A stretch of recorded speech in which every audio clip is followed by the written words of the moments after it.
See you. And Janet. Hi everyone, I'm Janet Stanton. I work for Solent University in the student experience team. Nice to meet you. Carol.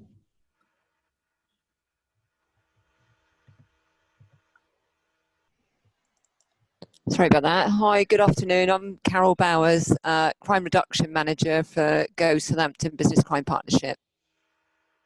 See you. Zoe. Hi everybody, I'm Zoe Grant. I'm the Project Manager for Breakout Youth, which delivers youth groups, one-to-ones and work in schools for LGBTQ plus young people aged 11 to 25 in Southampton and across Hampshire, but for this Southampton. Cool, good to see you. We've got Linda. Hi there, my name's Linda. I'm the Restorative Justice Officer, one of the three of us that work at the Youth Offending Service in Southampton. Good to see you. I've just got community engagement, so I don't know who you are, but can you introduce yourself, please?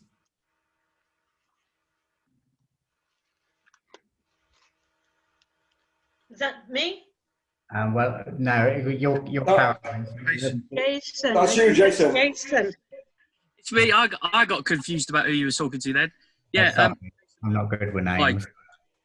Jason Murphy, Stronger Communities Manager at Southampton City Council. Sorry, I didn't recognise you there. In a slightly dark background, maybe that's my excuse. I apologise for that. Yeah, it's a bit dodgy, isn't it? He's a bit dodgy there. Sorry, the last person I should forget the name of. Dave Shields. Hello, I'm Dave Shields, Councillor for Fremantle Ward, Cabinet Member for Stronger Communities and Chair of Safe City Partnership. Thank you. Ranjiv. Good afternoon, my name is Rajiv Pathak. I'm a Senior Performance Officer within the Police and Crime Commissioner's Office. Joe. Hello everyone, Joe Ashman, Southampton Voluntary Services Chief Exec. Carolyn. Hello everyone, my name is Caroline Teaser and I'm from Yellow Door. I'm the Diversity and Inclusion Service Coordinator. Lovely to see you. Saab, on the screen it says Saab. Yes, thank you. Sorry, my video has just been a bit funny. My name's Saab Beck. I'm the Diversity and Inclusion Lead at Southern Health NHS. Very good to see you. And then just a set of initials, MBABAC1.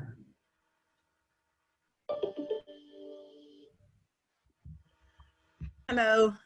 Hello, my name is Christine Bawazi. I'm the EDI advisor for University Hospital Southampton. Very good to see you and welcome. Parvin.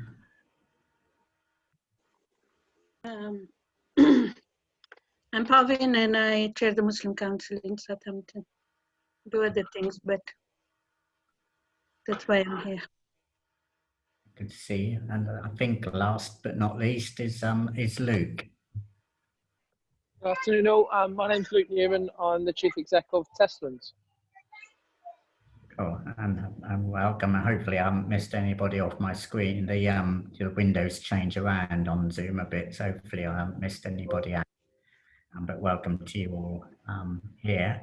Hopefully you've all got the agenda, but I'll move through that in any case. So the next item on the agenda is around statistics and hate crime app update, and I've got here Ranji, a whole series of people, Ranjiv, Ahmed and Sam, so I'm not sure who's going first.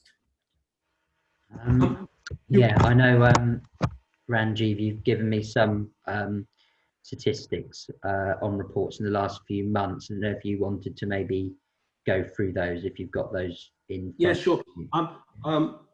Leslie, I'm going to apologise because you don't need to see me as I'm trying to work two different machines because I've got the stats on me on a different machine. So please bear with me. So the statistics that I've provided are only for a quarter. So for the period 1st of September 2020 to the 30th of November 2020 compared with the same period last year in 2019. Usually we would provide at least a year's worth of data, but unfortunately working from home, I don't have the bandwidth to be able to download a year's worth of data in one go without my machine crashing. So I provided a quarterly update of hate crimes for the last month. The other thing I've noticed this afternoon when I was quickly going through the figures, I did try to colour code them with a kind of simple rag with red meaning decreases and green meaning increases in hate crime levels. But unfortunately, I realised I made some mistakes. So if you've got the statistics in front of you and you've got the red rags and you notice anything's different, please ignore that. I'll make sure I send the correct version across to Sam. The numbers are correct, it's just the colour coding is incorrect. So in terms of actual hate crime levels, so across the Southampton district, there was an increase of 20%, 41 crimes. So in 2020, in that 3-month period, there were 243 hate crimes, not incidents, recorded by the constabulary, compared to 202 in 2019. One of the things that's really interesting about this increase is that it includes the month of November, where we had the lockdown. So bear that in mind. Sam then asked me to provide a breakdown by the various policing teams, within the city. So you've got Southampton Central, Southampton East, Southampton North, and Southampton West. There is no Southampton South. If you wanted Southampton South, you'd be in the Solent, just for purposes of clarity. What's really interesting for me is if we look at Southampton Central, which is obviously the central part of Southampton, the actual number of hate crimes has fallen by 4. I mean, I appreciate we're looking at small numbers, but that fall has been led by decreases in reporting of race and sexual orientation. Now, I've not gone into do any real deep dive analysis, but my conclusions are this is linked to the nighttime economy.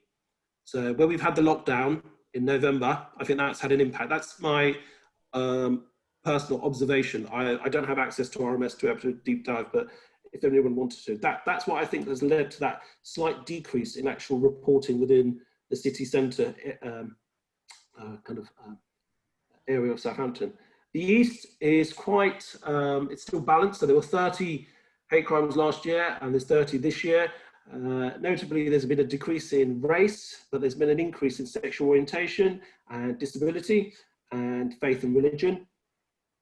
The north and the west of Southampton are very interesting because both of them have seen what I would say sizable increases. We've gone from 32 in the north last year to 53. And in the west, we've gone up from 63 to 87. To the top of my head, I have no idea as to why that has increased. It's positive. The increases there are being led by race and sexual orientation, and within the West as well, by disability. So they're the 3 strands that have increased quite a lot.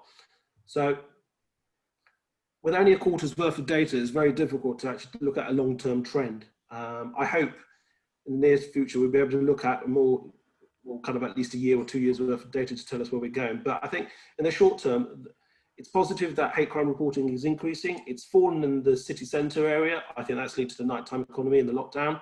I'd like to get kind of a bit more understanding of what's happened in the north and then the west where it's increased, but at the moment I don't know why. I'm not sure if Armin has any thoughts as to why it's increased there. No, I don't on the top of my head have an answer for that, which, as you said, it's against the norm of when we look at the figures. Most of the majority proportion of the increase is usually around Southampton Central, which, as you said, it's because we have the nighttime economy in that area as well. And during lockdown, that obviously has had some impact on the reduction there. But as to why the increase in the north, which is, for those who don't know where the north sector of Southampton, according to the police, is your Portswood, Highfield, that sort of area, university type area. The west is your Shirley area. So yeah, no, I'm again as puzzled as you are at this moment as to why those areas have shown an increase. The only thing I can think of, particularly with the north, is we have the university there, and obviously we haven't had students out and about, but there has been some activity with some of the asylum seekers we have there that I know of. We've had a number of incidents there. But that shouldn't actually account for that sort of increase because the north, the increase is quite substantial, isn't it? It is, yeah.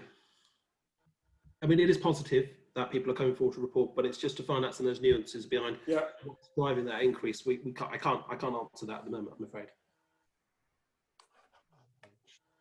Thank you, Ranji, for that. That's interesting insight. I'm just going to give an overview now of what we've seen with hate crime reports through the Hate Crime Love Don't Hate app in the last few months.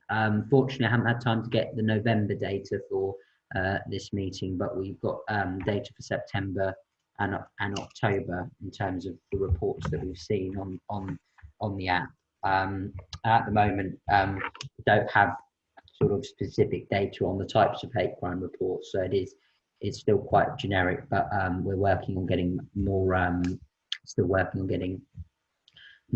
data from the app in the long term. But for September, we saw 7 reports in the month and 6 downloads of the app. Now that doesn't really, I mean, it doesn't sound a lot like that, but I think it's in keeping with the average.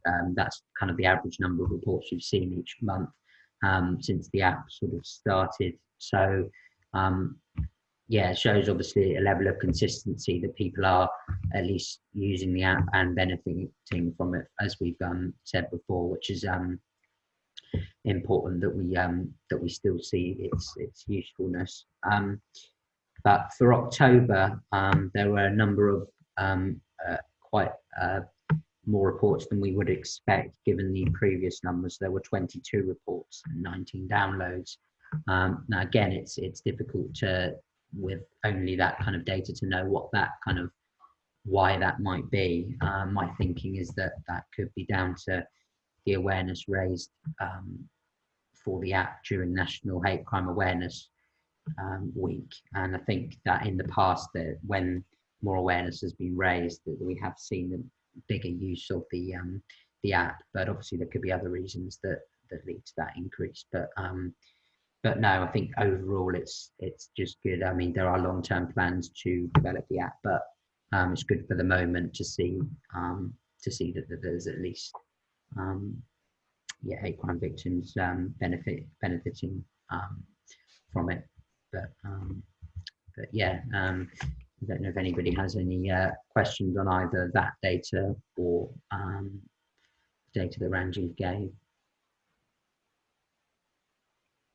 And we can link with the next item on the agenda as well. Any experiences, good or bad, but particularly whether there's been any increased activity from the reporting centres as a result of the COVID pandemic or of the upcoming Brexit separation happening at the end of the year. So any updates from any members or anybody present? Can I just share with the meeting, we had shared with us at our late last Safe City Partnership meeting the strategic assessment for the year. And okay, that looks at year-on-year changes. So that was only up until March 2020, but there was an increase in hate crime reported to the police during that 19-20 year ending March 2020. It was 8% increase, 59 overall. And again, it seems to reflect that pattern that Ranjiv's touched upon. This, don't forget, this was before lockdown. But it did seem to me that the numbers of instances were plateauing in the city centre, but showing worrying rises in other parts of the city. From memory, and I haven't got it before me, there was 1 or 2 wards where it was going up on the west of the city, which is a cause of some concern. It looks either they're getting better at reporting in the west, or we're seeing an increase in activity. Again, mainly around race was the issues that were showing increase. So yeah, we're still sort of going through that, but though that strategic assessment, it should be in the public domain. I'll just check. It's on the council's the Data Observatory website, but this will be subject to some rigorous scrutiny in the new year by Overview and Scrutiny Management Committee. So reports will be in the public domain then, and I'll make sure that you've got the links to those so you can see for yourself. So it's something that continues to rise, and it is something that we're all a bit twitchy about with Brexit looming. The link's on the chat, folks. Okay, brilliant. Thank you, Jason. Sorry, I did. I was just going to mention some data from another organisation that couldn't make it to today's meeting. We've got the Citizens Advice Bureau, who are one of our new members actually, but they had some. You were hoping to have this information given by all the members, but they couldn't make it. So I'm going to just quickly mention a few of the stats from that. Obviously, I won't have much sort of understanding of them, but I think if you do have questions, then I'll make sure the email to the necessary representative is provided at the end of the meeting, or when I send the notes out. But yeah, with the for the Citizens Advice Bureau, if you don't know, they get a lot of advice and inquiries related to kind of discrimination matters, or things related to kind of a hate crime, and there are some positive things that I think they saw.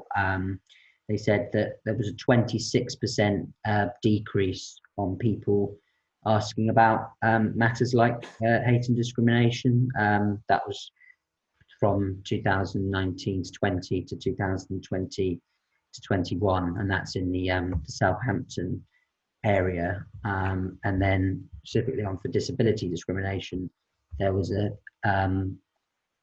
there was 37 inquiries, and that was down on the previous year, and that's the kind of largest area they get asked about. So I think those two things kind of show something positive, that at least the information that they're giving out is people are taking that on board, and less people needing to go and ask about that. So that's I think it can be quite good. But yeah, there are also sorry, I'm reading the notes, so just bear with me. But from 27 inquiries related to race discrimination in 2019 to 20, there were only 15 this last year. So that's, again, that shows less people needing to ask inquiries, which could be a positive. But it did say they did have 5 race hate crimes reported to them, compared to none the previous year. So obviously there's still areas that they need to support people with. And I know that's just one organisation, but I'm obviously aware that plenty of our other organisations in the network are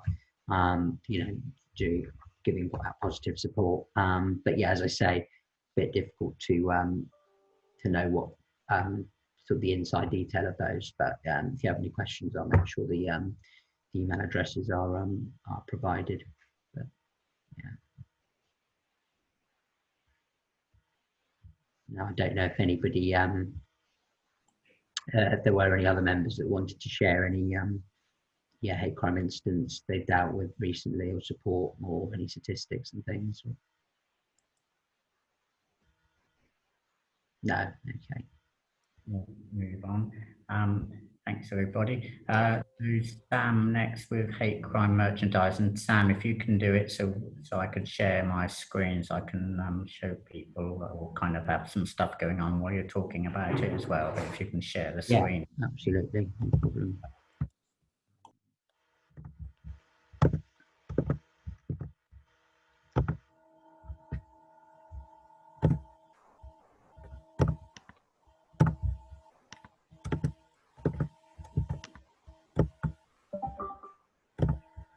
Sorry, I'm having a few problems. Should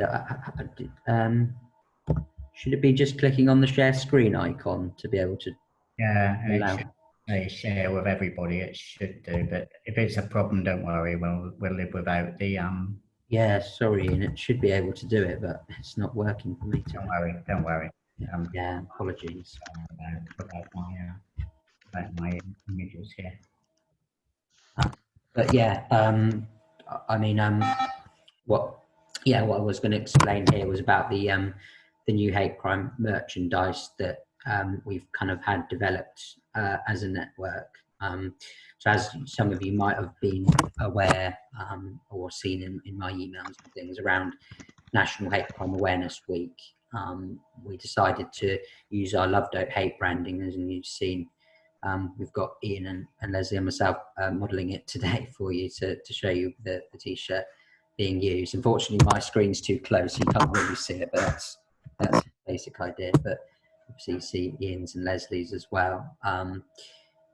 But yeah, we kind of felt that there was a need to, without the Love Don't Hate brand is quite, it's quite strong in its message about acceptance and things, and just needed a way of kind of getting that out there a little bit more into the public.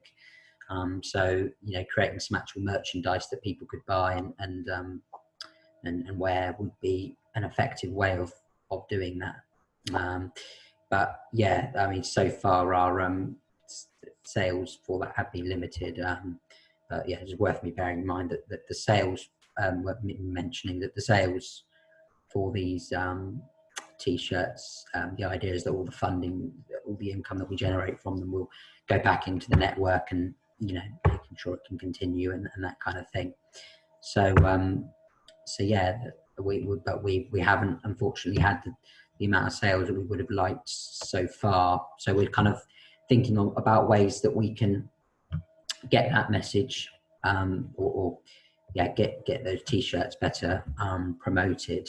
And I'd welcome any ideas or what people think on how we could promote these t-shirts and get the message out there.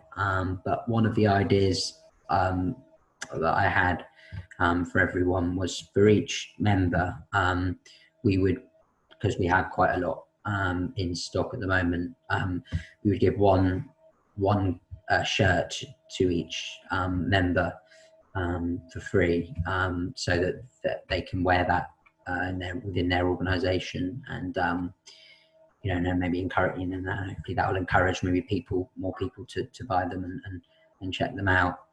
So that's, we're happy to do that if members think that would be a good idea. I think I've got most people's addresses, so all I kind of need from people is just to tell me whether they want a medium or a large size, basically, and it would be as simple as that, and we can get that out to people. Obviously, unfortunately, we can only give one because obviously kind of want to make sure we can sell as many as we can, but I think that could be a good starting point for people. But yeah, I don't know if people have any other sort of ideas on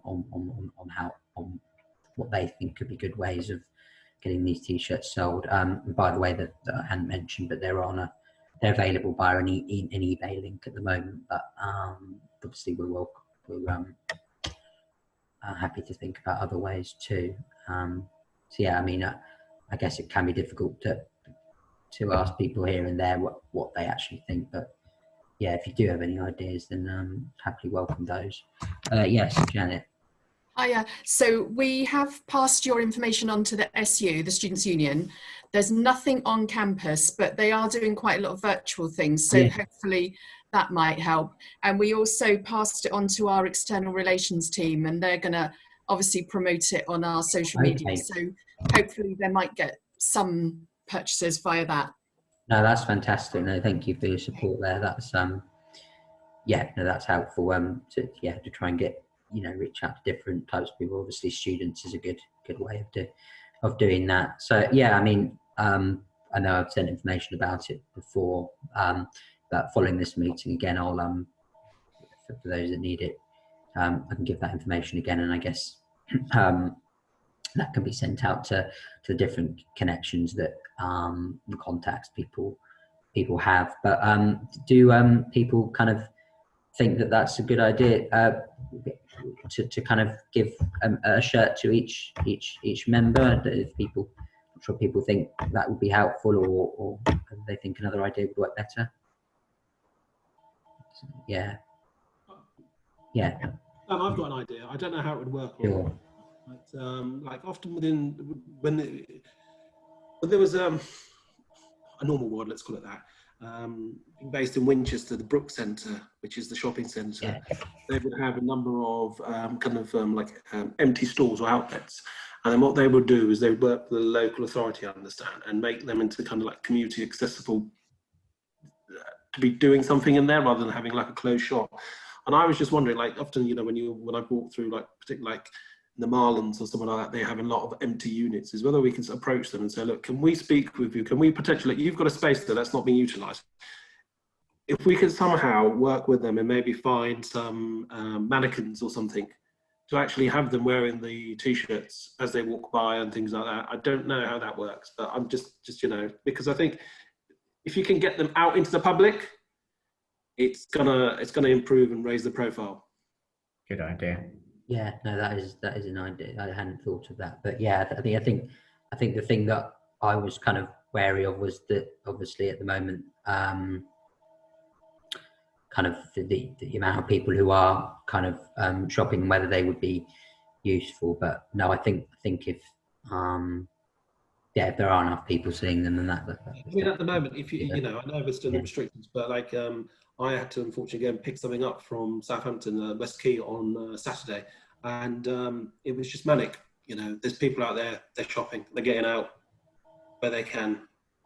Yeah, no, exactly. There are still people who are out and about. So no, thank you for mentioning that. Joe's got her hand up. Yeah, sorry, Joe. Yeah, go ahead.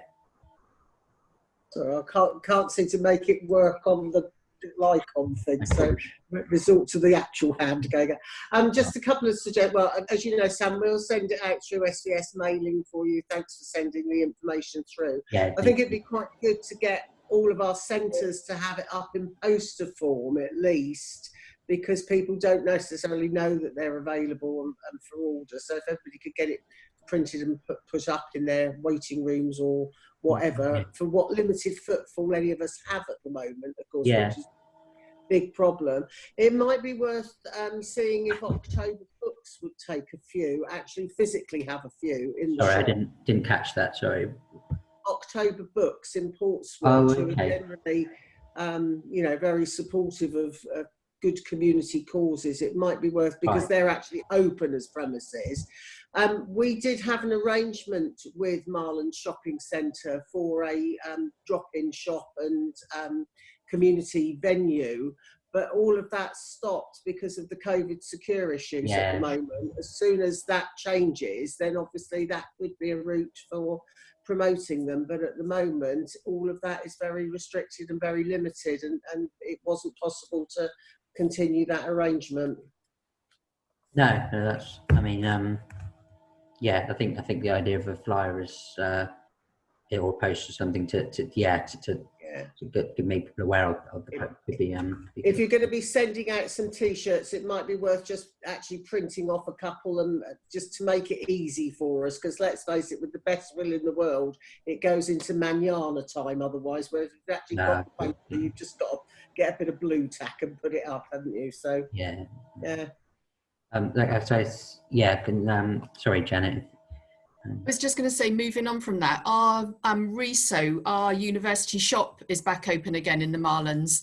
So I don't know if I can approach and see if anybody, if they're happy to take a supply of them. And if you've got some mannequins or something, maybe we could direct them there to actually make the sale. I don't know. I can find out though. Yeah, that could be useful. Okay. Yeah, thank you.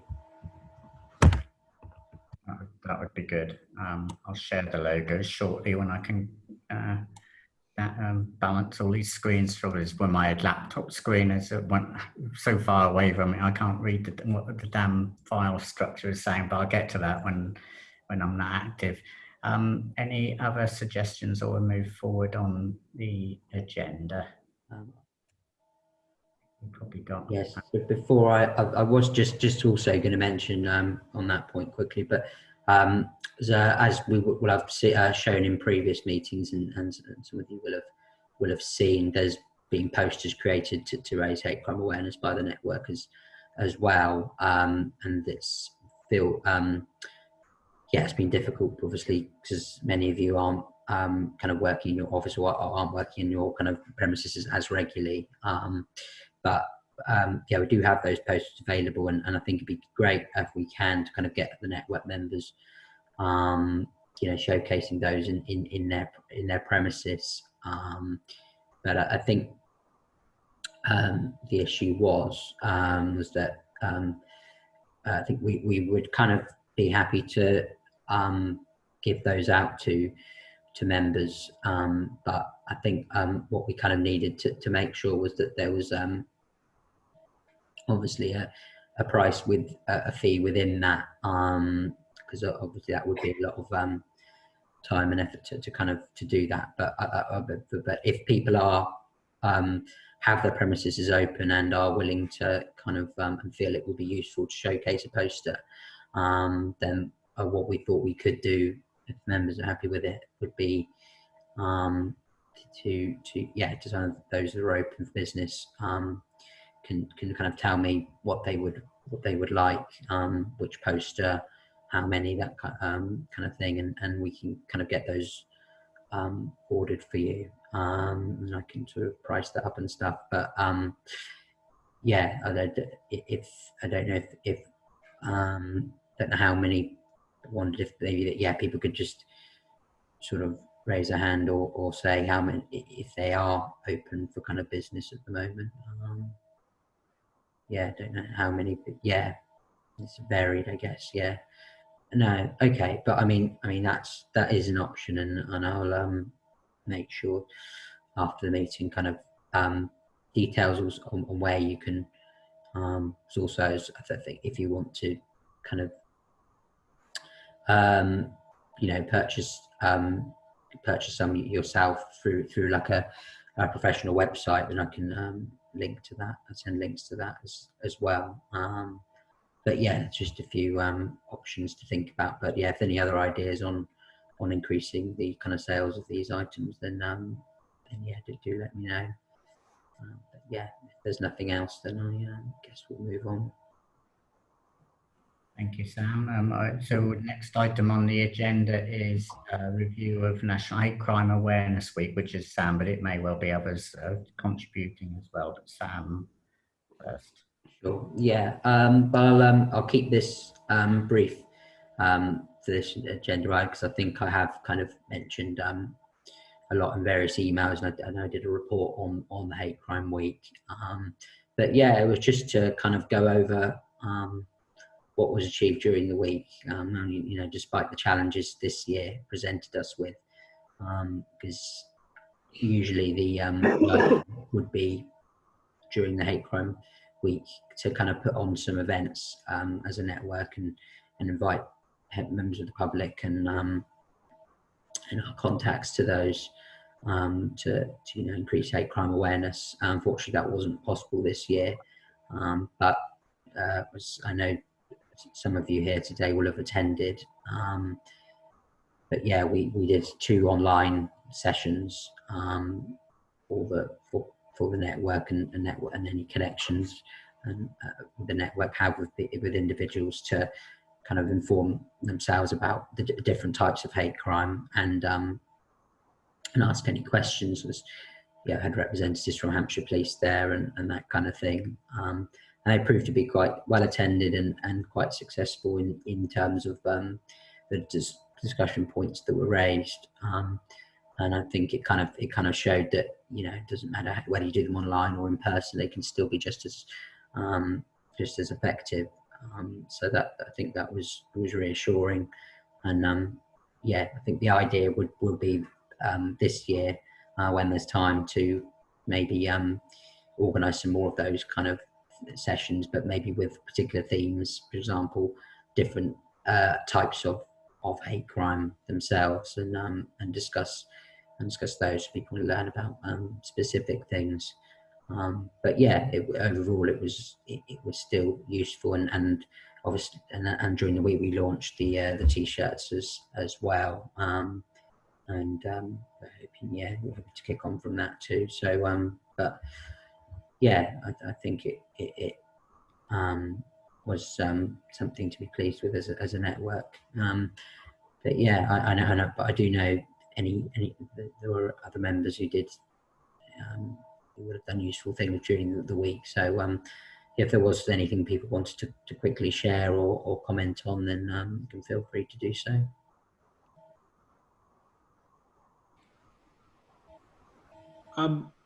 We at the PCC's office, we ran a couple of hate crime training sessions and third-party reporting training sessions aimed at professionals, not during the week itself, because we didn't want to take away any of the focus and attention from what Sam and the network were doing. So we ran a couple of sessions 2 weeks later, and we had 70 professional colleagues attend the 2 sessions. One was titled An Introduction to Hate Crime and Third-Party Reporting Centres, and the second session was aimed at existing third-party reporting centres, and it was a bit of a kind of update and refresher training for those TPRCs. Both the training sessions and the packages that we produced, they are available on our website, the PCC's office, to use and download. We have recorded the sessions as well, but unfortunately our graphic designer, who's our IT person as well, just hasn't been able to find the capacity yet to edit the videos, but it's hopeful that in the future we'll be able to edit the videos and have them sit alongside the training packages, which are PowerPoint presentations. So simultaneously somebody can go through the training and the package in their own time, and hopefully it will be more accessible to a lot more people over a longer time. Really good. I think, Sam, I'm right in saying we put the 2 sessions we did up on, was it Facebook? Yes, sorry, I hadn't mentioned that, but yeah, no, that they are 2 sessions that we did. One was general hate crime and one was disability hate crime. But yeah, both of them can be found on the on the Southampton Hate Crime Network Facebook page if you didn't attend and want to find out some information. So, yeah. Collectively, we had about 60 people attend the other workshop. Quite good numbers as well. We get to hear from Angie numbers as well, so we are reaching out to quite a few people between us. Encouraging. Yeah, no, definitely. I think that's good to know. There were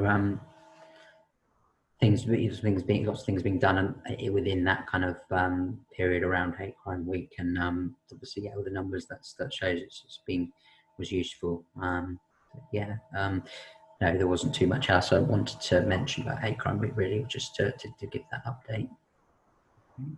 So moving on, we wanted just to reflect on the impending Brexit date at the end of the year for any discussion around what we think we might need to do leading into and at that particular time. So I think, Sam, I'm right in saying you're open for ideas and suggestions. Yeah, that's right. What I wanted to discuss here was as we know, the kind of official end of the Brexit date is on 31st of December this year. So I thought it would be good to think about how the network can raise awareness about Brexit and in terms of how the network is there to support people around that time and kind of beyond. And what I from what I've been, I'm obviously going to be welcome to your ideas too, but I did just want to mention sort of an idea that kind of has been formed from discussions I've had with some of you here today, and I spoke to you, Joe, from Southampton Voluntary Services, and I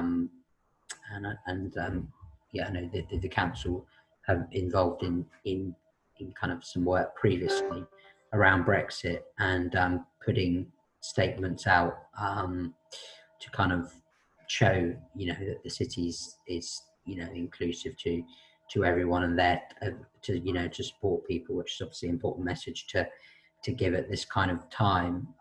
So an idea that we had was to kind of carry on like this campaign that was done.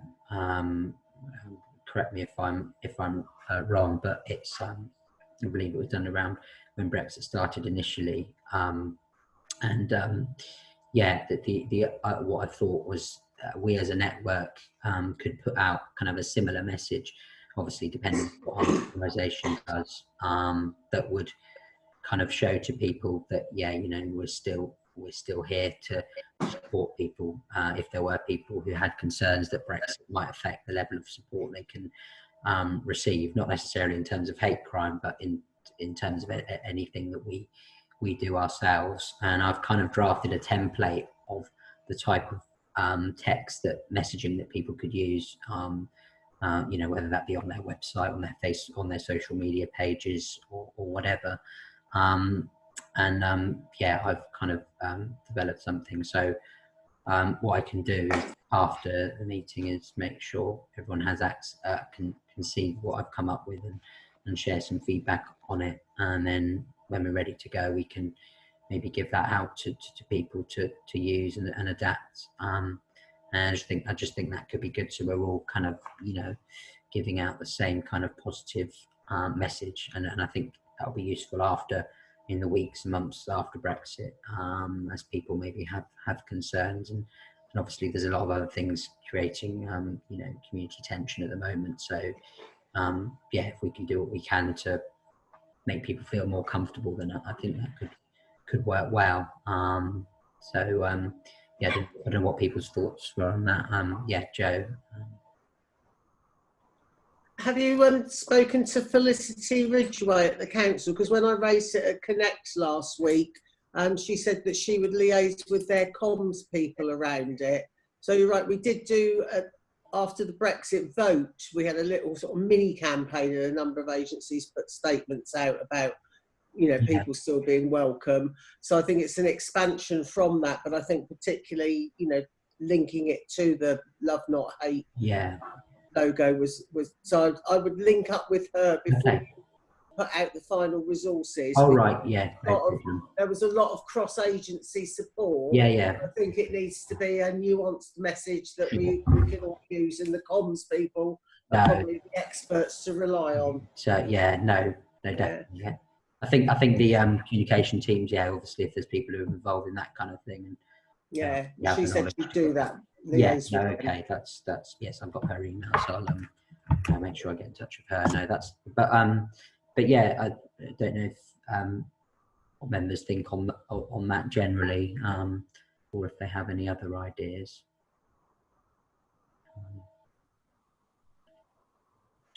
No. Okay. Well, if people are sorry, Ahmed, did you want to say something? No, I am just adjusting my camera. Yeah, sorry. Okay. But yeah, if people are happy with that, kind of maybe putting out some messaging and stuff now and kind of after Brexit, then I'll liaise with the necessary people, and hopefully we can get something together that we can all help with. Kind of just thought it'd be good to have something that everyone can easily do. So that's the idea. But yeah, unless there are any other sort of Brexit awareness related topics that people wanted to raise, then I guess we can move on. Item 9, which is around the web page and particularly social media development. So again, Sam could bring us up to speed on this.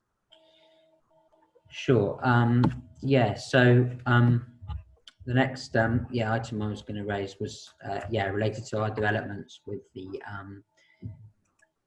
with the kind of online materials to A, raise awareness about the network, and B, improve people's hate crime understanding and stuff. And the first, what has been focused on quite a bit since the last meeting is setting up a new kind of website, or the kind of the network's first website that can have useful materials that the public can access, and links to videos and various bits of content that might be useful.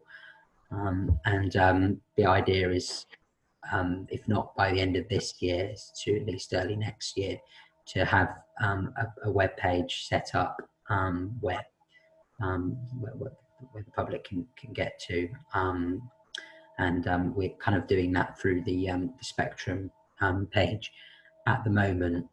In time, we will kind of like to have our own dedicated page for the network. I know there's kind of, it might be something in the long term, but there are, you know, we're thinking about how we can combine the work we're doing to develop the hate crime app, to combine that with a website that will have just kind of dedicated information.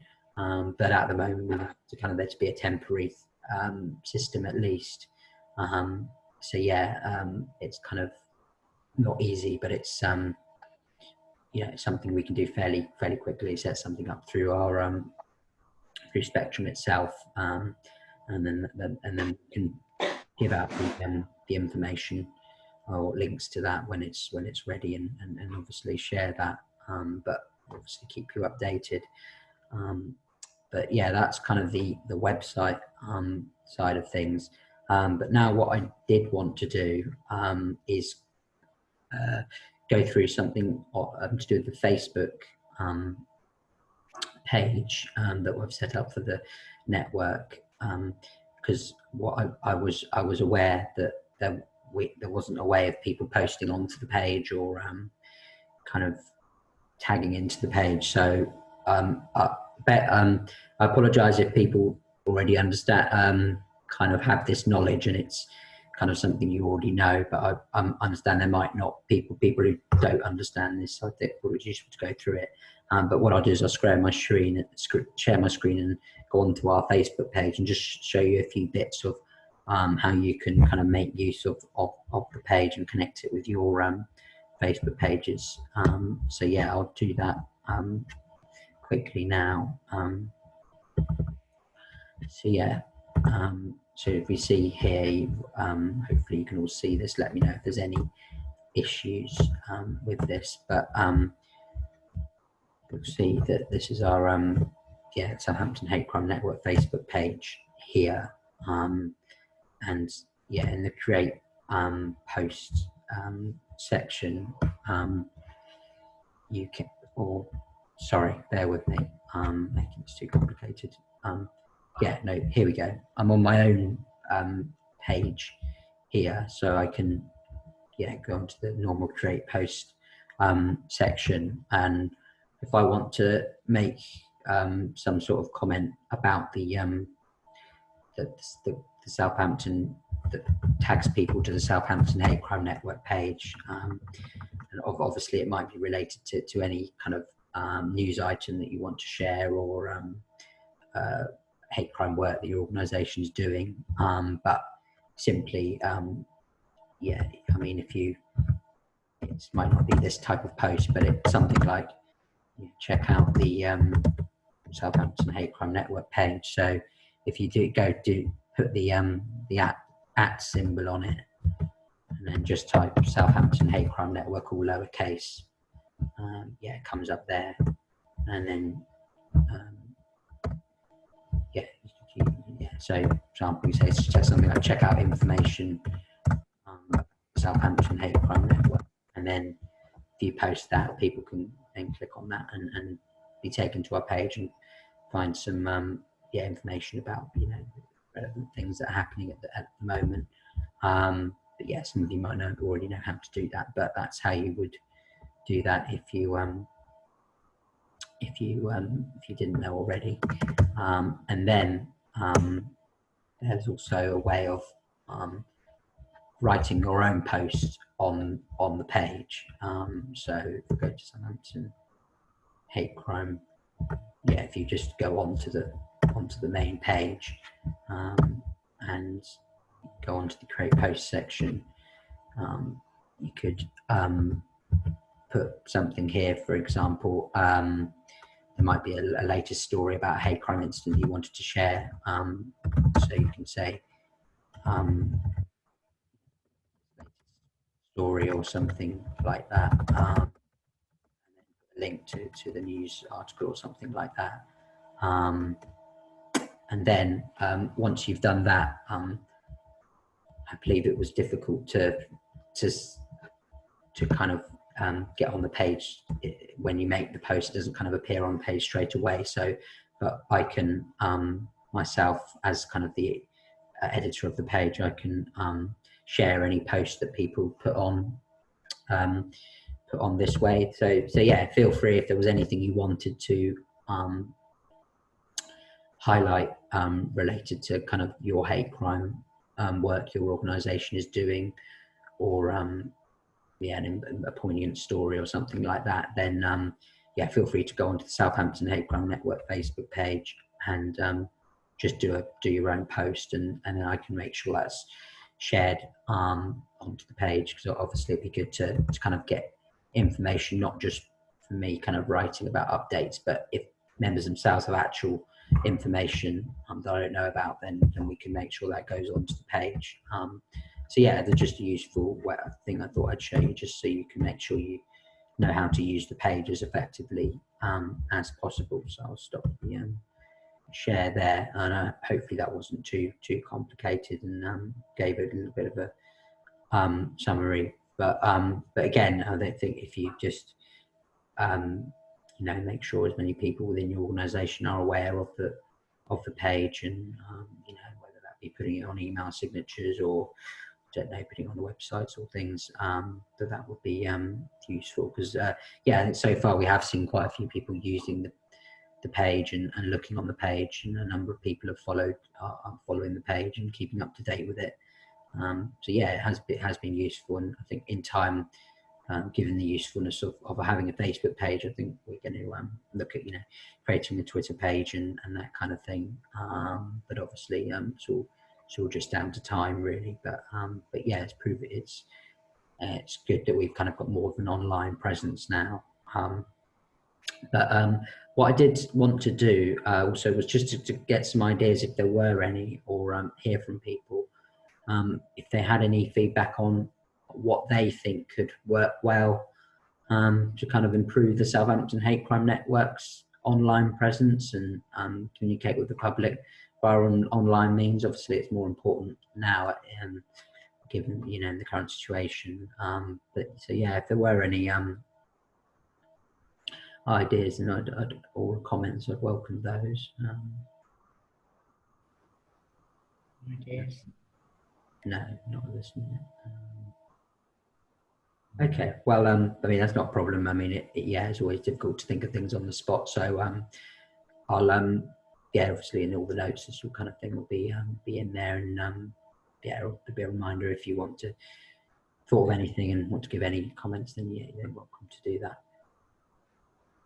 Good, and I've shared through the chat. Well, I had 2 goes to get it right, but I've shared the Facebook link to that page as well. So yeah, hopefully that'll make life easier for people to find it.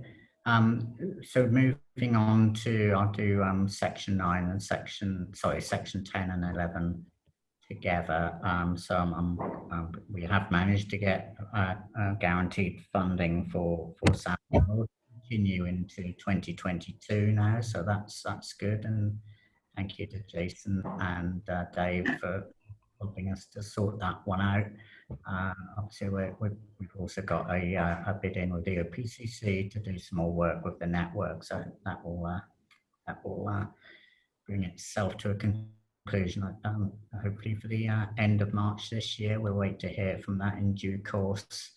And the hate crime app, I had a meeting with Ranjiv and Kirsten and Ahmed earlier today. So clearly there's an ambition to develop it much further, and that's good at the moment. We're hoping to find the funding between us to allow the app in its current state to continue after March, when Carswell Gould are withdrawing their free support of it. So we don't need much. I won't go into the detail, but I'm confident, hopefully, that we will get enough money to at least allow that to continue, to give us time enough to find the time after the pandemic is hopefully relaxing on our work plans to allow us to develop that app much further. So a useful meeting earlier today. Thank you, Ranji and Dave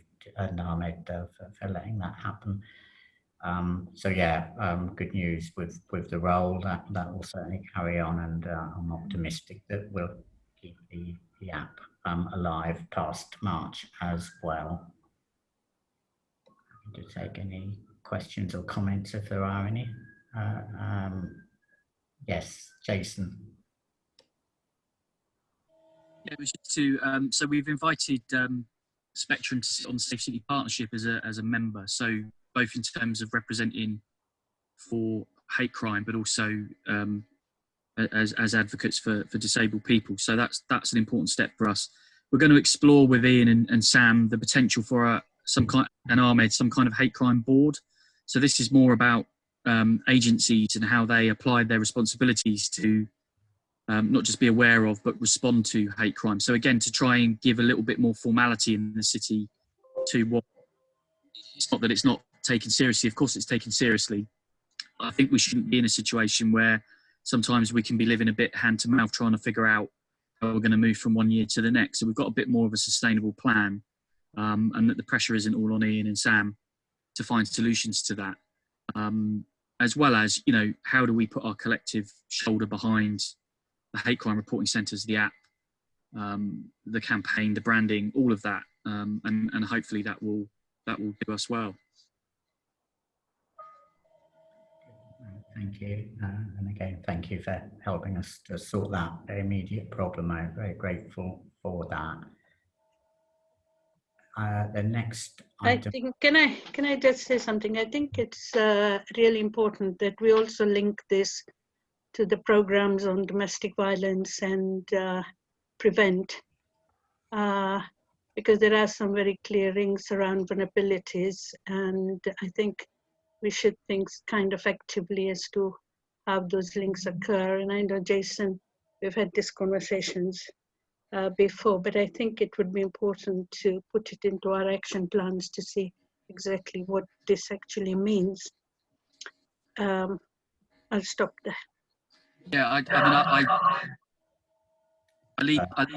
say I lead prevent. Lead is probably the wrong word, but also domestic abuse. So there's a real opportunity to sort of bring these networks and conversations together, I think, and make sure that, you know, where there's a need to be intolerant, and I'm in the appropriate sense of intolerant of hate crime, of violence, discrimination, that we do so, but also that some of the toxicity around some of the brands. So prevent, there is an insidious edge to it, that we need to make sure communities feel that it's there to keep them safe, not to be labelled as threatening.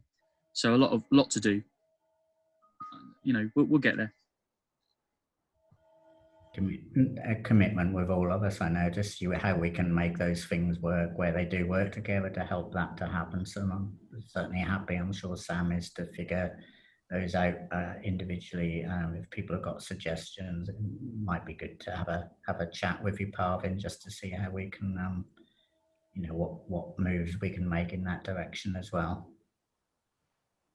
Yeah, no, I agree. I think to yeah, to add to that, if you know, obviously, yeah, it's about you know, obviously we're working collectively at the moment, but it's about, you know, increasing that kind of collective work we do, and making sure everyone's, you know, views are heard and stuff. So yeah, if like Parvin, you do have some ideas for things that we should be considering as we move forward to do more collective work, then yeah, do let me know, and I can make sure we bear those things in mind as we move forward.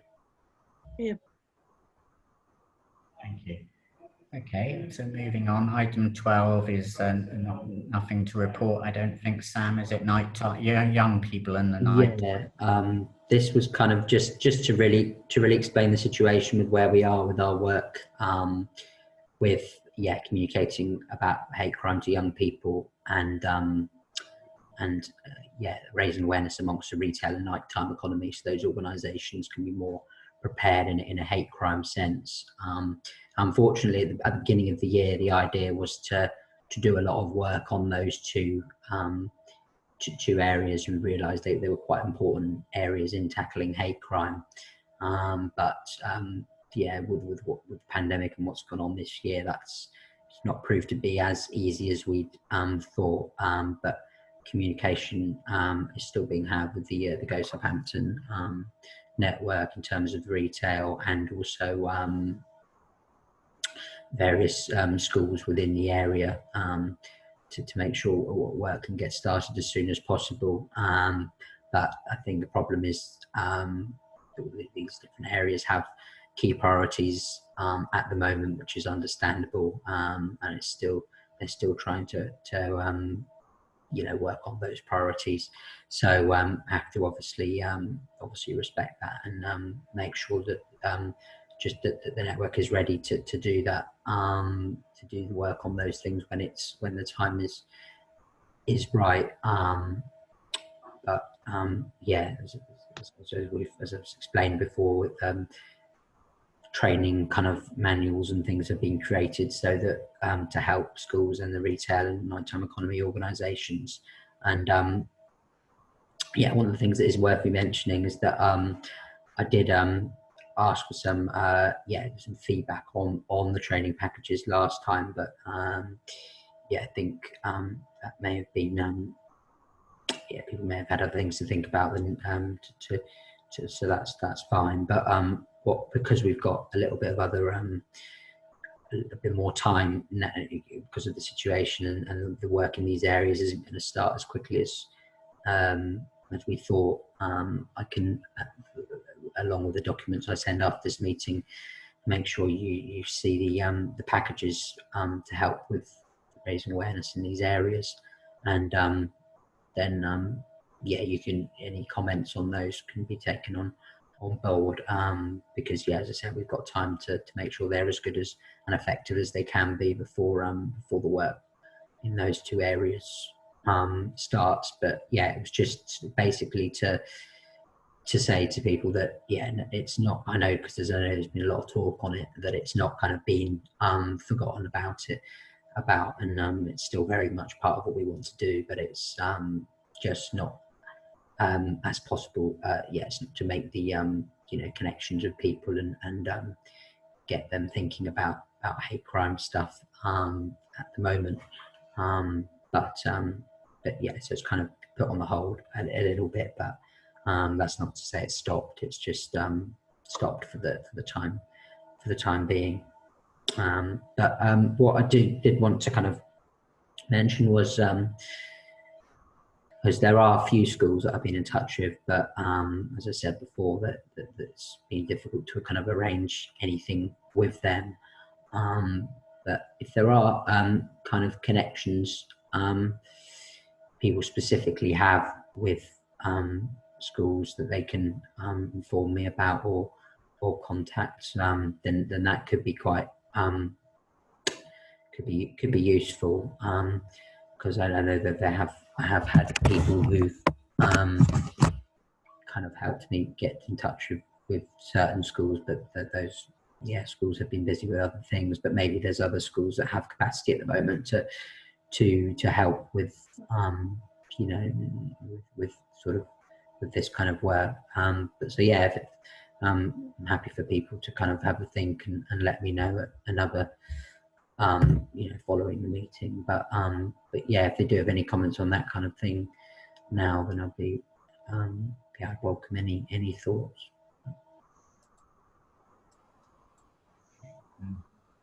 And flashed up on my screen something I can't spot. Tori, so I've figured you now. I've just joined the meeting. Welcome. Thank you. Sorry I'm late. Thank you, everyone. Hi. You're welcome. Introduce yourself just briefly if you can. Yeah, of course. My name's Tori. I'm the Operations and Engagement Manager for the Victim Care Service, which is delivered by Victim Support for Hampshire and Isle of Wight. Good to have you at the meeting. Thank you for joining us. Right, and the next item is over to Andy Lee for a short talk about Chinese organisations. So Andy, over to you. Hi, thank you, Ian and Sam, to give me the chance to talk about my organisation. My name's Andy Lai, not Lee. I got to be very careful about my name. And I've been this country over 20 6 years now, and I can see some very good friends' face. Joe, Ahmed, Ian yourself, and other people, Pevin. Since I was working in the police, and I retired nearly 8 years ago. I can't believe that. And having said that, I work in the Chinese Association since 1999, which is over 21 years ago. We are a very small registered charity. The member number, including the children, is about 180 out of the estimate Chinese population in the city. We guess, we never have an exact number. We believe it's between 3,000 and 3,500 people with a Chinese ethnicity.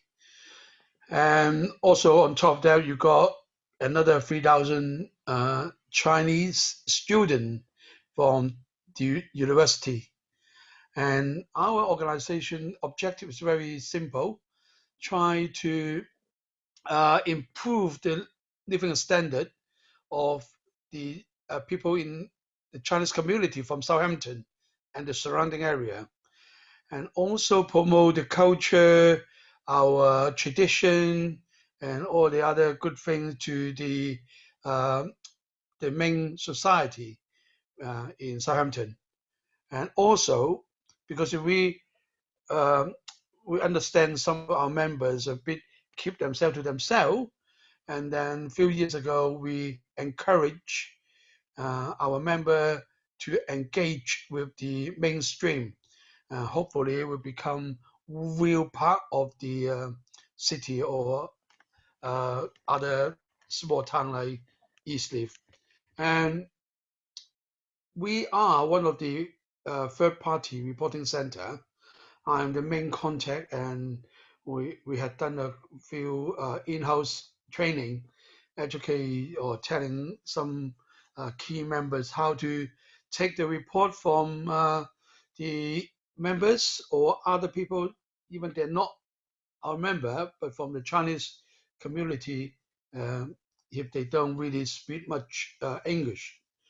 And I apologize, I joined the meeting a bit late. We haven't got an update for a recent experience being a third-party reporting center. Lucky during the lockdown, because nobody really going out, and the report of hate crime within the society, within the Chinese community, is reduced to a really significantly. And unfortunately, after the first lockdown, before the second lockdown, and then we have a couple of cases, but not no violence. Most of them are abuse, verbal abuse. And I just submit a CPI form, the Community Partnership Intelligence Form, over 2 weeks ago to Hampshire Police, and I'm pretty sure they will record it. And I mean, in the last 21 years, where the association does quite a few big celebration of Chinese New Year's in the West Quay, in the Guildhall, working with all the different partners, city councils, SVS. Thankfully, they give us a lot of training, and I strongly believe I benefit from Joe's team, and become a trustee. And again, our center now is closed since the first lockdown, and even though our drop-in center, which is in Northern Community Center, we haven't go back there yet, and we don't think we'll go back until everyone's happy. Let's say we got all the vaccine done. As a result, in the last few months, everything is online, or we just supporting the member by deliver them the festival food or face masks, all the stuff like that. I mean, the reason I'm late because I dropped off today 180 people's Christmas gift bag to 7 deliverer, and they can in turn deliver to all the members. And that is how we support among ourselves. We also relate all the information, not all, but most of the information from NHS, the police, or other local authority to the member. Thank you. If any question, I'm happy to take. Any questions for Andy? Can I just say something? Andy, can you clarify this? Is somebody saying anything? Can you clarify for me?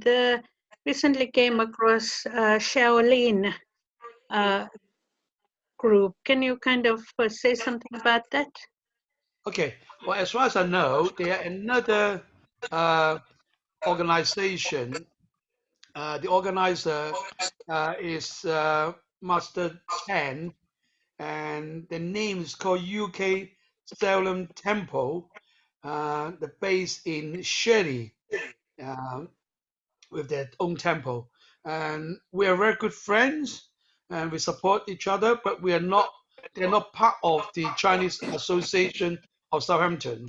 You may also heard about another organization called Chinese Culture of Southampton, which is founded by one of our ex-chair ladies, Ping Hua, but they mainly deal with the Chinese culture side, like musical instrument, dance, and that kind of thing.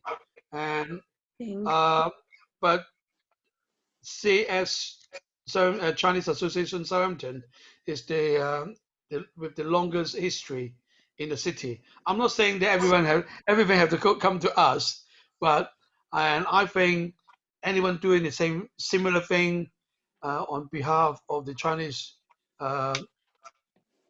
cultures or community, we are supporting. Thank you for the clarification, because I think that clarification is really important, so that we know exactly who is who and who is doing what, really. Thank you for that. No worry. No worry. Ahmed. Yeah, not so much a question, but as a comment, if I may. I've known Andy from the days when he was a police officer, and but also since his time with the Chinese Association, and I've worked closely with the CAS over the years. And I know Andy says that their membership is about the 100 plus from a potential community of 3,000. And if you include the students, 6,000 thereabouts. I actually know that the work the CAS does actually reaches out to across the 3,000 we have in the city. And so they don't actually just do the work for their members. They are there for all the Chinese community. And as I said, over the years, I, for one, and I know my colleagues in the police are very grateful for the partnership work we've done over the years, and the support, and more recently with these Chinese university students. And I hope this is a partnership that we will carry on to do and strengthen as the years go by. So I, for one, I thank the Chinese Association, and particularly you, Andy, for all the effort and time, because I know how much time you give up that you're actually in detriment to your families. So thank you for that. I mean, appreciate your good work, humbly received. Thank you. Okay, let's move on to any other business and any information sharing from member organisations. So open this up. I don't think, Sam, that we've got any notified AOB, but please speak as you wish, everybody. Can I just say something quickly? I know we've discussed it earlier in the meeting, and that's to do with Brexit. All I want to say is to all the colleagues on this meeting, and hopefully, I know we'll be sending out messages, Sam, through the network to the wider membership, Brexit is potentially likely to increase hate crime in the city. And that's why I think each and every one of you really have to be live to that potential risk, whether be it for your organization, the people you support, and therefore do remind anyone who sadly becomes a victim or they know of a victim that there is a very good supportive mechanism in the city. We have members across the city who, although today's turnout doesn't reflect the membership we've got, but they are out there still working, and because they can't make a meeting doesn't mean that they're not willing to support. So utilize the network. If you don't know who to get to, if you need that support, Sam is our coordinator. Utilize Sam. He will direct you to which section of the community might be the best to protect or to support that individual that you know of, over and above what you can offer them by your own organization. It's really that important, and I think it's something that we can only succeed to stop people suffering in silence if we all work together. I mean, can I say something, please? Yeah. My concern with the Brexit really is, you know, today I was listening on the radio, and one of the things that came through to me, and those are some of the fears also that I hear from some women, is about these, there'll be less food, or you know, there's all these blockages going to happen with the trucks and all this kind of thing. I'm just concerned about food fights. We had it when the first lockdown came through, and I'm wondering how we're going to work that one through with the supermarkets and everything, because I had a friend who went to one of the places and stood outside, and we've been queuing, and she got into the circle for where the queue was, and another white woman came, and this was an Afghani woman who turned around and said to her, "You have to learn to queue, because this is a country where we have to learn to queue. Can't just jump the queue." And she wasn't jumping the queue. In fact, she was just standing in the line and all that. So there are worries about the food element or the supermarket element, and the question is, right wing is organized hate crime and organizations which are organized, but there's also all those random incidents that happen, and I still think we need a lot of people to come and report that, which reporting is low from some of the groups still. So just my points about hate crime, you know, and the availability of things at the supermarket and things like that. Thank you, Parvin. Any updates from anybody else? Dave is very ably showing how we can very easily use the logo as well. So top marks to Dave. Mm-hmm. Any updates from anybody else? Otherwise, we'll just move to talk about the meetings next year. I've got a very quick one. Oh, sorry. Oh, sorry. I'll just be After really you. Thank you. We've had some posters kind of translated in various languages. We've got 6 languages translated at the moment, but we can get as many languages, these posters translated to as many languages as needed. I might, if I upload them onto our shared Google Drive, that's probably best, and then they're welcome for anybody to use, but also please let me know if there's a need for a particular language or poster. I'm more than happy to get some sorted. Thank you. Dave. Thank you. Thank you. I thought I saw Joe's hand raised as well, but I don't know whether that's from previously. Just wanted to reflect on top of Brexit. I'm a bit worried from what I've been watching on the television about the language and the implications about proposals for an asylum refugee camp they want to locate in Test Valley. I'm not sure whether it's NIMBY or whether, but it's certainly creating a bad atmosphere, and I don't know whether Ranjiv is closer to it because it's not in the city, it's on the outside. But Caroline Noakes, who is an MP for part of the city, and the leader of Test Valley Borough Council have been on the television speaking out against it. And I fear a consequence of that could be to heighten tensions in communities. And it's worrying. And I just wondered that we need to, in addition to Brexit, be wary of some of that. And I know there's sensitive issues in the city around hotel accommodation as well. That I do think something we need to keep an eye on. And I just wondered what thoughts others around there with better contacts than I about what we can do to show solidarity, really. Yeah, no, I fully agree, Dave. I think despite the fact that it's not in the city, it's very likely potentially to have an impact on the city, because it's always been my experience, things that happen both county-wise or nationally or internationally, to some degree impacts on our city. And I quite agree, we have to be very live to those issues and be aware of it. We have to a smaller degree a similar situation in Southampton that you briefly mentioned, and it's only because working together with those other partner agencies that we're able actually to reassure and to some degree keep people safe. But I agree with what you're saying. Yeah, we need to keep that in mind, because if that goes ahead, it will have some impact on Southampton itself.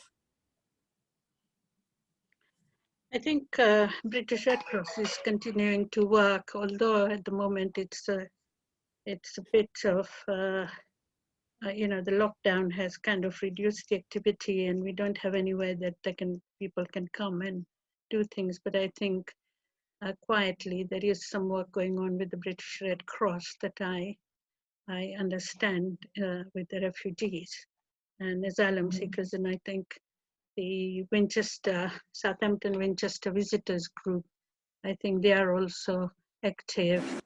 So that is quite important to make sure that people are supported during that time, not only in terms of hate crime, but also in terms of food and warm clothing and accommodation and all that. So, it's beyond just hate crime. I think it's the needs that are important for people to be living and be able to eat properly and keep warm. Yeah, here to that as well. A bit of humanity, given the politics around it as well, would be a good thing. Any other business, Carolyn? Yeah, I just wanted to add that I'm new to the network. Thank you for welcoming me. I still need to do the training with Sam on the expectations and how we can support. We are based in Portswood, so that's quite a good strategic point as a reporting center. And also, Pavin mentioned about domestic abuse and things, because we are a domestic and sexual abuse charity. So again, I think we are quite well positioned to be a reporting center for hate crime. Thank you. You're welcome. Certainly welcome as a member, and be great to work with you through Yellow Door, and help be useful for Sam to catch up with you to see how we can make that work together as well, not just a training issue. So very much welcome. Okay, let's just, I don't know if you want to talk about the meetings next year, do you, Sam? I mean, this is just to give an update on the planning for 2021 meetings of the network. So again, the idea will be to have kind of quarterly meetings every 3 months, just to catch up on the updates and things. But a few dates have been sort of provisionally decided, but what now I'm going to do certainly before yeah, in the next sort of week or so, and send out everyone the list of dates that we're thinking of setting the meetings for. And then what we'll do is if the overall majority of people are free and or think that they can make those dates or are happy with those dates just at the moment, and then we'll go ahead with those. There are quite a few people that are saying that those dates don't work so well, then we'll look to change those. But yeah, I'll give a little bit of time for people to see whether to see what they think, and then we'll say these are the dates and make sure and get those confirmed. Yeah, the idea at the moment with kind of with people working from home and that being kind of my plan for the foreseeable, for at least the next meeting, that will be taking place online again.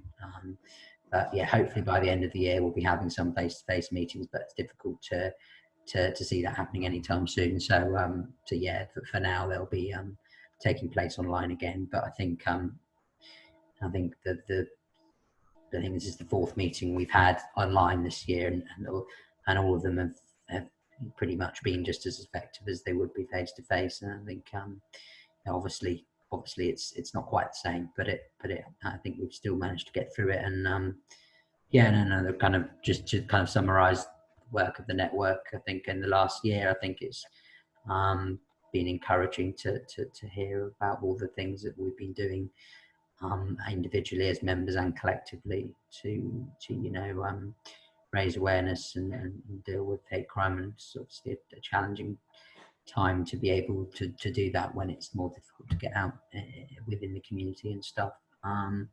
But yeah, no, I think it's been good progress. So I thank everyone for their support this year, and I'm hoping that can continue next year and beyond.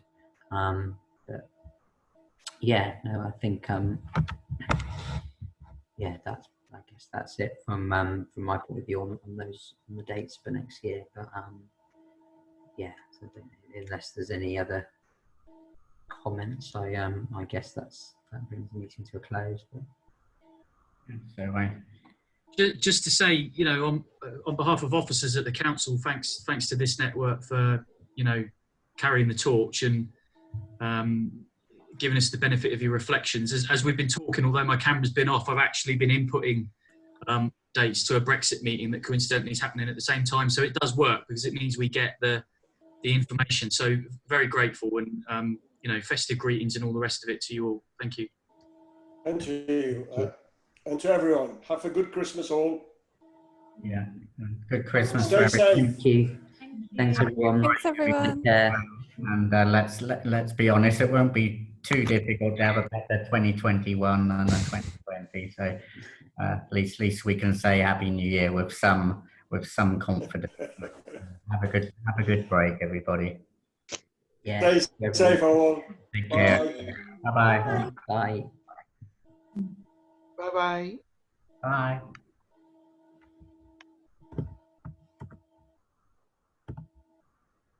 Sam, can you just stay on a moment? I put the hate crime logo up on my machine as well, but for me it's back to front because the way the screen mirrors. If I put it up, can you just say whether it's the right way up for you? Does it show? Yeah, that comes up. That shows okay, does it? Because I'm going to use it when I'm doing one-on-one meetings. Yeah, no, that might. Because it puts less. Out of interest, how do you actually put that up? I tried to do it during the meeting, but I couldn't. I go to the little up arrow by stop video. That gives you the various options, and then choose virtual background. I see. And then you can do the plus button to add a new background, and then just upload the logo. I see.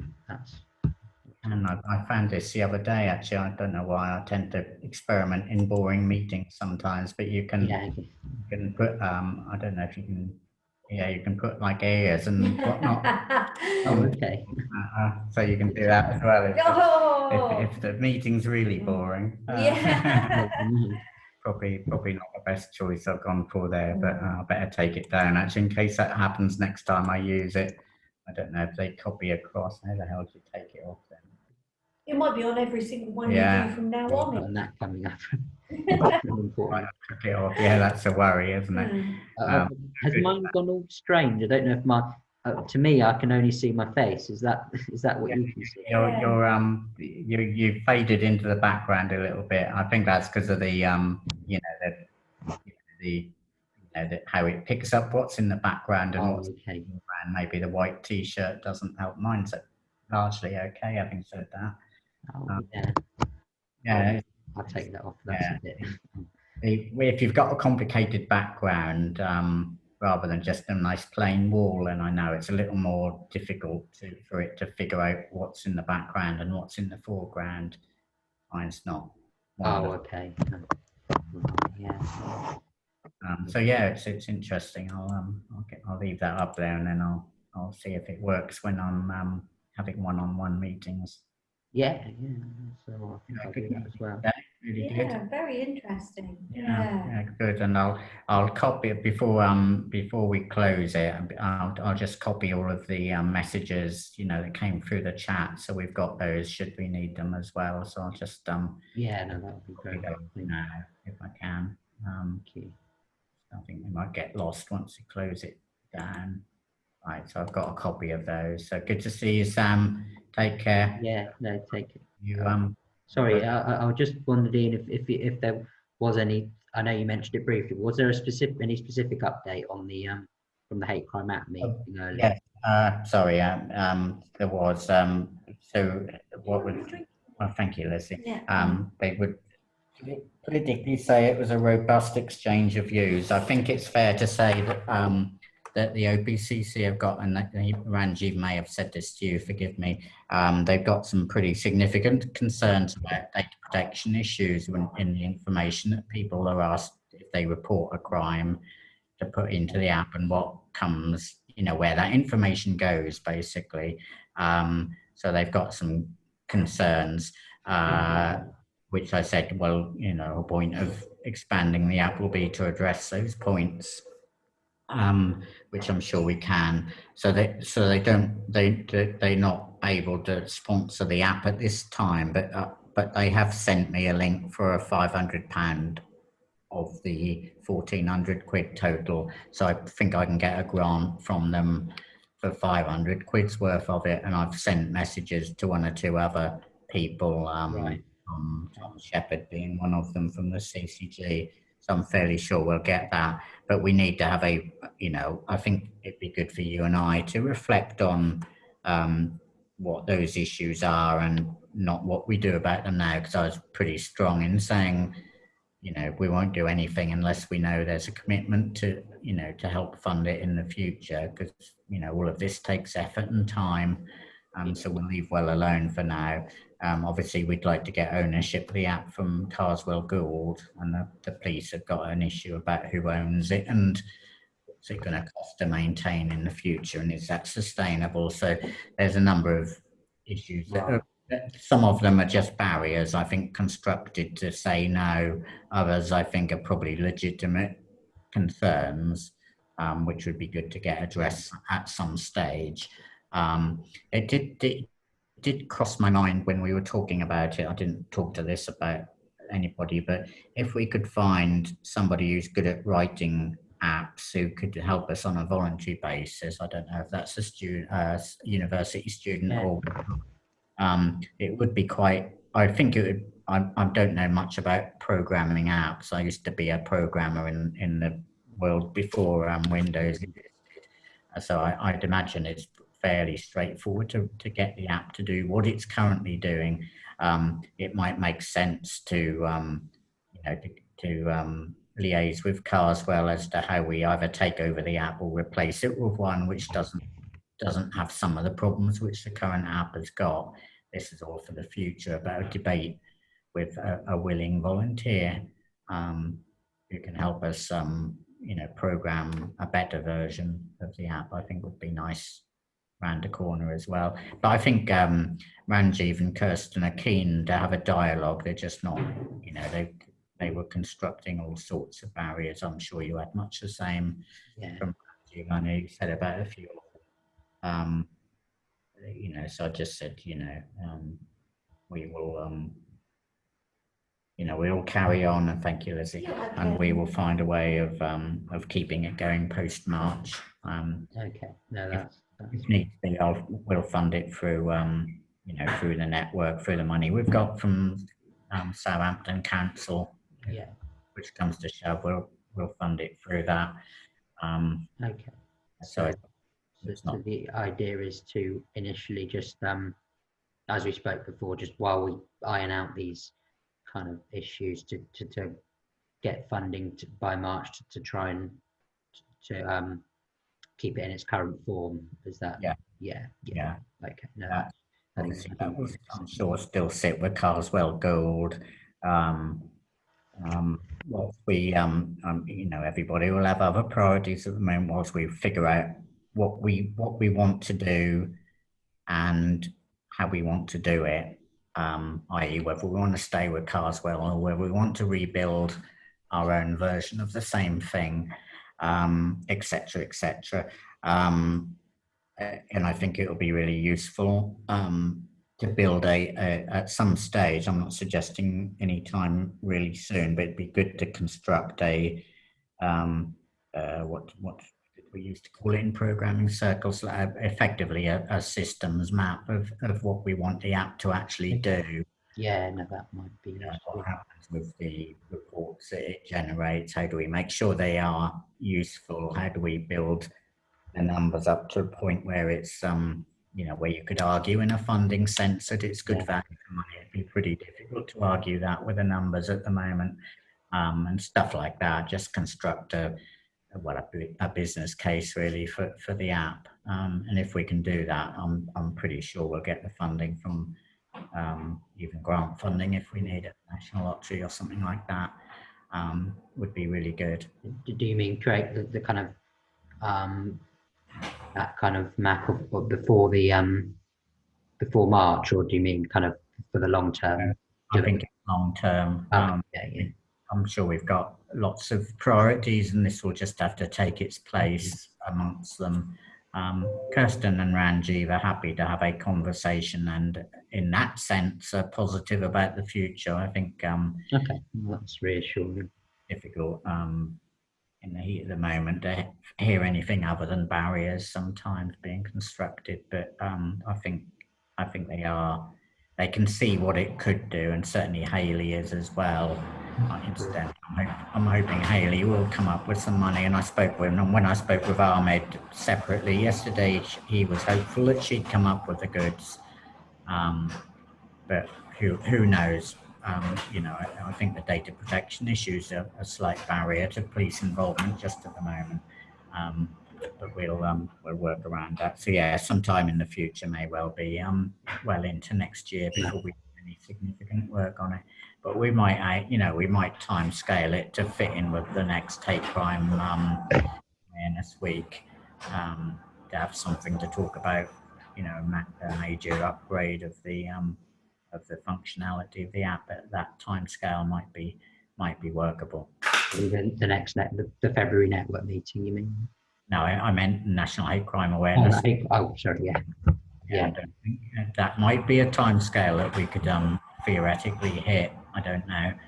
We'll talk about it. When we're talking about targets and priorities. Yeah, sure. We meet about that. The only other thing I was going to say, I forget who it was who suggested we could construct a poster with the advertising our T-shirts. Yeah, Joe Ash mentioned that. Joe was it.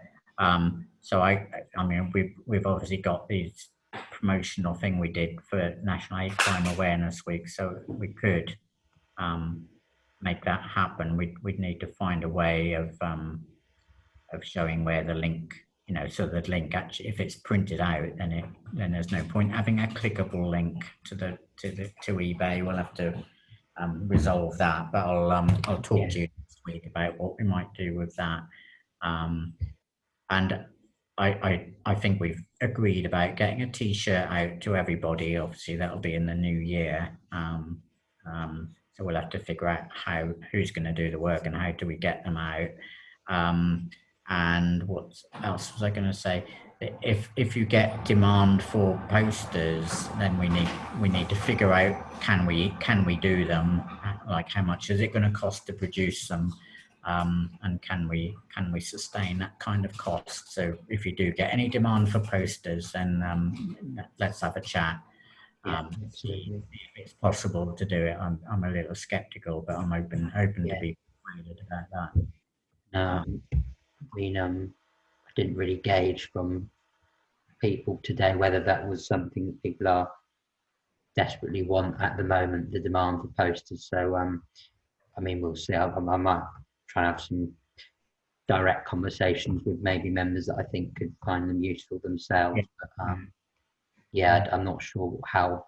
I think it seems like not the T-shirts is going to be the thing to focus on at the moment, but I'm not sure. But yeah, a thought occurred to me. I haven't got it anymore, but I used to have a large scale printer at home, one that could print A0 size posters. Oh, okay. 2-inch print bed. And I got that from the university when they were chucking out their old stuff. But if we do have a small print run, then you might have a word with your student that helped us out to see where, because the university has got hundreds, well, I don't know, hundreds, they've got a lot of these large print bed printers that could easily print these things out. It would be, that you can get all sorts of media to print them. I used to print stuff on canvas, for instance. They might be prepared to help us out with a small run, like half a dozen or 10.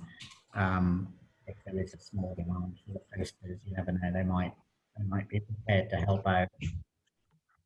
No, that's worth a shout. Yeah, I think they were obviously quite supportive of the university of actually designing them in the first place. So they, I actually think they could potentially help with that. Worth.